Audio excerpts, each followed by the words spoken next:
Magandang araw sa inyo mga minamahal kong mag-aaral sa ikapitong baitang. Ako, si Sir Philip, guro sa Filipino, ay sasamahan kayo sa pagtuklas ng mga bagong kaalaman. Hayaan mong tulungan kita upang higit mong maintindihan ang bago nating aralin para sa ikatlong linggo. Sabay-sabay nating lalakbayin ang mundo ng panitikan at gramatika. Ako ang magiging gabay mo sa pagbasa, pag-unawa, pagsasagot mo sa bawat activity. Tiyak na maaaliw ka sa aking mga inihandang mga gawain. Ano pa ang hinihintay mo? Tara, simulan na natin! Mahilig ka bang magbasa o makinig ng mga kwento? Alin sa mga kwentong nabasa o napakinggan mo ang pinaka-paborito mo? Tiyak ko na maganda ang kwentong paborito mo. Alam mo ba na ang maikling kwento o katha ay isang uri ng panitikan na bunga ng isang maikling guni-guni ng may akda? Ito ay maaaring likhang isip lamang o batay sa sariling karanasan na nag-iiwan ng isang kakintalan sa isipan ng bumabasa o nakikinig. Ito ay maikli lamang at matatapos basahin sa isang upuan lamang. Iilan lamang ang mga tauhan. Ang mga kawal ng pangyayari ay maingat na inihanay batay sa pagkakasunod-sunod nito. Isa itong masining na anyo ng panitikan. Tulad ng nobela at dula, isa rin itong paggaya sa realidad. Kung ginagaya ang isang momento lamang o isang madulang pangyayaring naganap sa buhay ng pangunahing tauhan. Alam mo ba na ang maikling kwento ay isang anyo ng panitikan na may layuning magsalaysay ng mga pangyayari sa buhay ng pangunahing tauhan? Nag-iiwan ito ng isang kakintalan sa isip ng mga mambabasa. Ang mga tauhan ay maaaring tawaging protagonista o antagonista. Ang protagonista ay ang tauhang mahalaga sa kwento at halos lahat ng pangunahing pangyayari ay may kinalaman sa kanya. At ang kalaban niya ay tinatawag na antagonista. Mayroon ding iba't ibang elemento ang maikling kwento. Panimula. Dito nakasalalay ang kawilihan ng mga mambabasa. Dito rin kadalasang pinapakilala ang iba pang mga tauhan sa kwento. Saglit na kasiglahan. Naglalahad ng panandaliang pagtatagpo ng mga tauhang masasangkot sa suliranin. Suliranin. Problemang haharapin ng tauhan. Tunggalian. May apat itong uri. Tao laban sa tao, tao laban sa sarili, tao laban sa lipunan, tao laban sa kapaligiran o kalikasan. Kasukdulan. Makakamtan ng pangunahing tauhan ang katuparan o kasawian ng kanyang ipinaglalaban. Kakalasan. Tulay sa wakas. Wakas. Ito ang resolusyon o ang kahihinatnan ng kwento. Tagpuan. Nakasaad ang lugar na pinangyayarihan ng mga aksyon o mga insidente. Gayun din ang panahon kung kailan naganap ang kwento. Paksang diwa. Pinakakaluluwa ng maikling kwento. Kaisipan. Mensahe ng kwento. Banghay. Pagkakasunod-sunod ng mga pangyayari sa kwento. Ngayong sariwa na uli sa inyo ang kahulugan ng maikling kwento at mga elemento nito ay magkakaroon tayo ng isang activity. Para sa gawain sa pagkatuto bilang isa, alamin ang bahagi ng maikling kwento sa pamamagitan ng pagtatapat ng bahagi ng maikling kwento sa hanay A at paglalarawan sa hanay B. Isulat lamang ang titik ng tamang sagot sa inyong sagutang papel.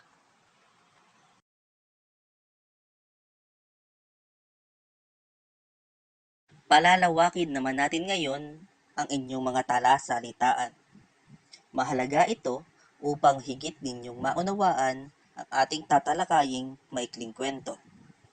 Para sa gawain sa pagkatuto bilang dalawa, Puna ng angkop na mga salita ang bawat patlang sa mga pangungusap. Piliin sa loob ng panaklong ang mga angkop na salita. Isulat sa sagutang papel ang inyong sagot. Ngayong malawak na ang inyong talasalitaan, ay siguradong handa na kayo para sa ating pag-aaralang maikling kwento na pinamagatang Ang Kwento ni Sulampid. Ang kwento ni Sulampid, isang maikling kwento. Noong unang panahon, may mag-asawang dato at bai sa Agamaniyog na may isang anak na babae na nagngangalang Sulampid. Pinag-aral siya sa isang paaralan sa Antara Alangit na matatagpuan sa pagitan ng langit at lupa.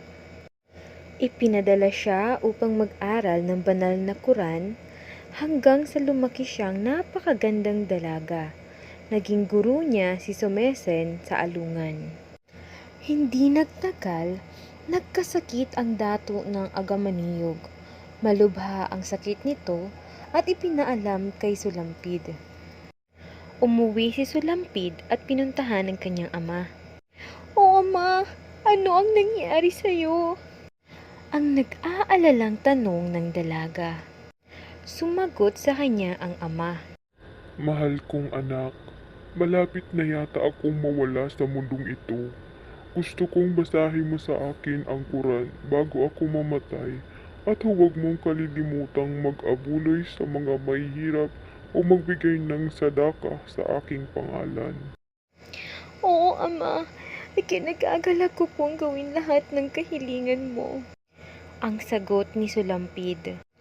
Umupo siya sa tabi ng amang may sakit at sinimulan niya ang pag-awit ng bawat bersikulo ng Quran.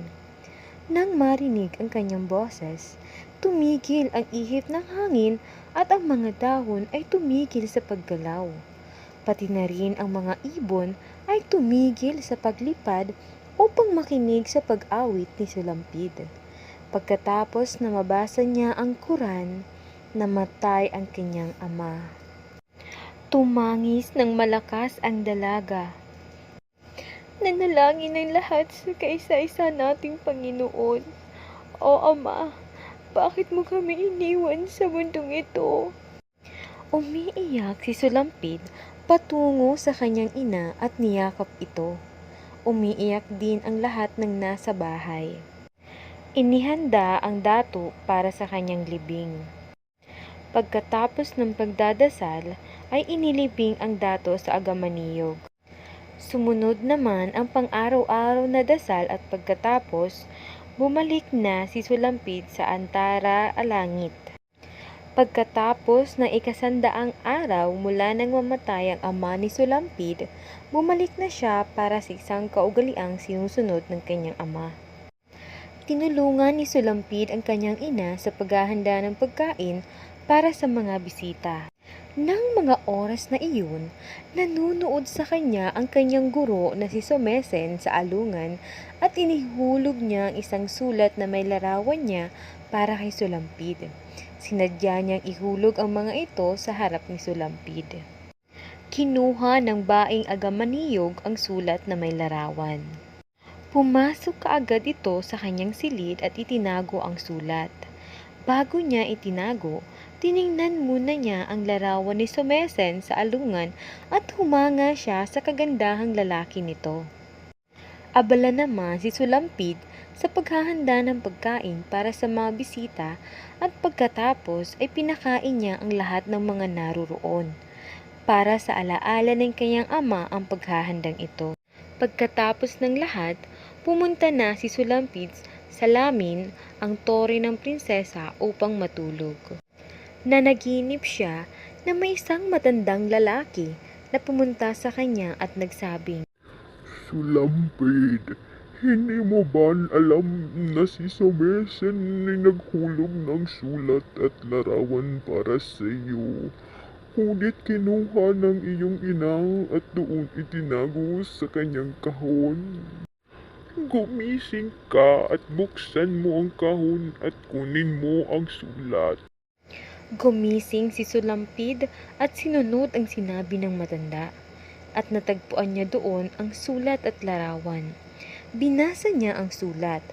Para sa ina ni Sulampid ang sulat at nagsasabing umiibig si Sumesen sa alungan kay Sulampid at gusto rin niyang pakasalan ito. Sinunog ni Sulampid ang sulat, kinuha niya ang larawan at dali-dali siyang umalis ng bahay. Nang dumating ang kanyang ina, kaagad na malaya niyang bukas ang kanyang kahon. Nalaman niyang wala na ang larawan at sulat. Alam din niya na walang ibang magbubukas ng kahon maliban sa kanyang anak. Pumunta siya sa lamin, ngunit wala na si Sulampid. Bumaba siya at nakita niya itong papalayo na sa turugan. Galit na galit ang ina ni Sulampid. Kumuha ito ng kutsilyo at nagbalak na patayin si Sulampid. Muntik na niyang maabutan ito, ngunit tumalon ito sa ilog. Lumangoy siya hanggang sa makarating sa kabilang dako ng ilog. Lumakad siya ng lumakad hanggang sa makarating siya sa isang bahay na may dalawang matanda. Bingi ang isang matanda at bulag naman ang isa. Pumasok kaagad si Sulampid sa bahay at nagtago. Dali-dali niyang isinara ang pinto. Maya-maya, dumating ang kanyang ina. Hinanap si Sulampid doon, ngunit nabigo siya. Hindi niya nakita si Sulampid, kaya bumalik siya sa kanilang bahay. Pagkaraan ng ilang araw, may tatlong magkakapatid na binatang dumating sa bahay na pinagtataguan ni Sulampid. Nagtago si Sulampid sa silid, ngunit nakita rin siya. Nakinig ang magkakapatid sa kwento at napagkasunduan nilang ituring siya na kanilang sariling kapatid. Dahil sa natuklasan din nilang may maganda itong boses, pinakausapan ang kanilang gurong si Raha Indarapatra na tanggapin si Sulampid na isa sa kanilang mga mag-aaral. Hindi nagtagal, umibig si Raha Indarapatra kay Sulampid at pinakasalan ito. Nagustuhan mo ba ang kwento ni Sulampid? Kung gayon ay balikan at suriin natin ang akdang ating napanood. Gawain sa pagkatuto bilang 3. Ibuod ang kwento gamit ang story map. Isusulat mo sa loob ng kahon ang mga pangyayari ayon sa elemento ng maikling kwento. Gawin ito sa iyong sagutang papel.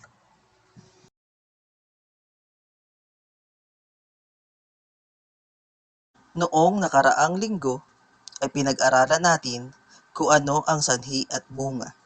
Kung kaya naman, alam ko na madali mo nang masasagutan ang ating gawain sa pagkatuto bilang 4. Punan ang chart ng paliwanag ukol sa sanhi at bunga ng mga pangyayari ayon sa iyong binasang kwento.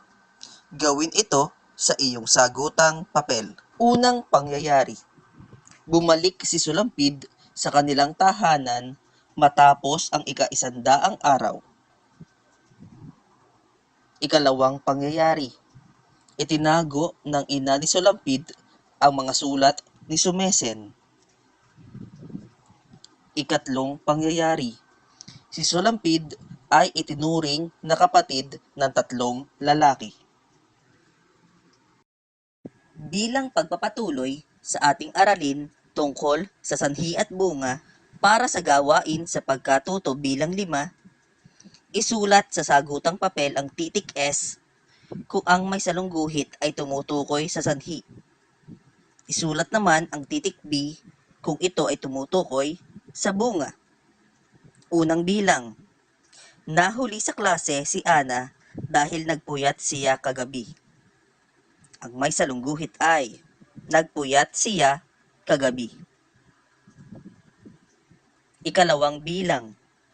Naunawaan ni Carlo ang aralin, kung kaya't tama ang lahat ng sagot niya sa pagsasanay. Ang may salungguhit ay tama ang lahat ng sagot niya sa pagsasanay. Ikatlong bilang. Unti-unting nawawala ng matitirhan ang mga hayop sa gubat, kaya nasa panganib ang buhay nila. Ang may salungguhit ay unti-unting nawawala ng matitirhan ang mga hayop sa gubat. Ika-4 na bilang. Dahil sa labis na paninigarilyo, nagkaroon ng sakit sa baga ang tito ni Loloy. Ang may salungguhit ay, nagkaroon ng sakit sa baga ang tito ni Loloy. Ika-5. Dahil sumunod siya sa mga babala sa kalsada, nakaiwas siya sa sakuna. Ang may salungguhit ay, nakaiwas siya sa sakuna. Mahusay! Mukhang talagang kabisado mo na ang sanhi at bunga. Binabati kita. Bilang pangwakas na gawain, gagawa ka ng sarili mong kwento base sa sumusunod na mga larawan. Isulat sa sagutang papel ang iyong nabuong kwento.